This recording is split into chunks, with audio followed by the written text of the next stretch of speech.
AP మాక్ assembly ఎంపికలో గందరగోళం చోటు చేసుకుంది. కర్నూలు జిల్లాలో నిర్వహించిన పోటీల్లో ఆదోని నెహ్రూ మెమోరియల్ పాఠశాల విద్యార్థిని వంశిత మొదటి స్థానంలో నిలవగా రెండో స్థానంలో ఉన్న స్టూడెంట్ను మాక్ అసెంబ్లీకి ఎంపిక చేశారు. దీంతో తనకు న్యాయం చేయాలంటూ వంశిత మంత్రి నారా లోకేష్కు విజ్ఞప్తి చేసింది.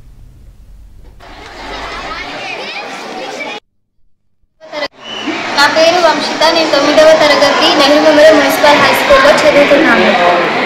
కాన్స్టిట్యూషన్ డే సందర్భంగా మాక్ అసెంబ్లీ అనే ప్రోగ్రామ్ని నిర్వహించినారు. దాంట్లో ఎస్ఐలో ఇంకా క్విజ్లో నేను ఫస్ట్ వచ్చినాను. కానీ మొన్న వచ్చిన డిఓ ఆఫీసర్ పంపించిన లిస్ట్లో నా పేరు లేదు, నన్ను సెలెక్ట్ చేయలేదు.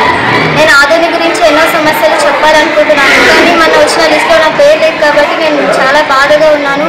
సో నేను ఫస్ట్ వచ్చినాను కాబట్టి నాకు ఈ అవకాశాన్ని కల్పించాలి అని ముఖ్యమంత్రి గారిని, ఎడ్యుకేషన్ మినిస్టర్ గారిని కోరుకుంటున్నాను.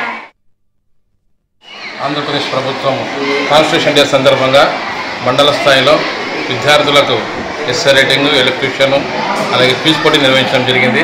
ఒక మంచి కార్యక్రమం, మంచి పథకము. పిల్లల్లో కూడా ఈ కాన్స్టిట్యూషన్ డే గురించి అవగాహన కల్పించడానికి ఒక మంచి పథకాన్ని ఎడ్యుకేషన్ మినిస్టర్ గారు తీసుకొని రావడం జరిగింది.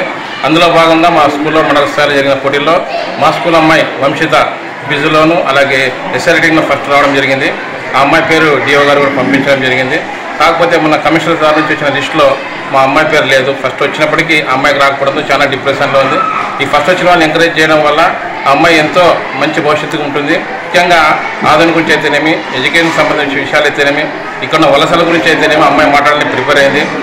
ముఖ్యమంత్రి గారి దృష్టికి అయితేనేమి అలాగే ఎడ్యుకేషన్ మినిస్టర్ గారి దృష్టికి తీసుకుపోవడానికి అమ్మాయి ఎంతో శ్రద్ధగా ఉంది, ఆశపడింది. కాబట్టి ఇలా మంచిగా ఫస్ట్ వచ్చిన వాళ్ళని ఎంకరేజ్ చేయడం వల్ల విద్యార్థుల్లో ఇంకా పోటీతత్వం పెరుగుతుంది. కాబట్టి దయచేసి ఈ వంశితకు అవకాశం కల్పించాలని మా పాఠశాల తరఫున నేను తెలియజేస్తున్నాను సార్.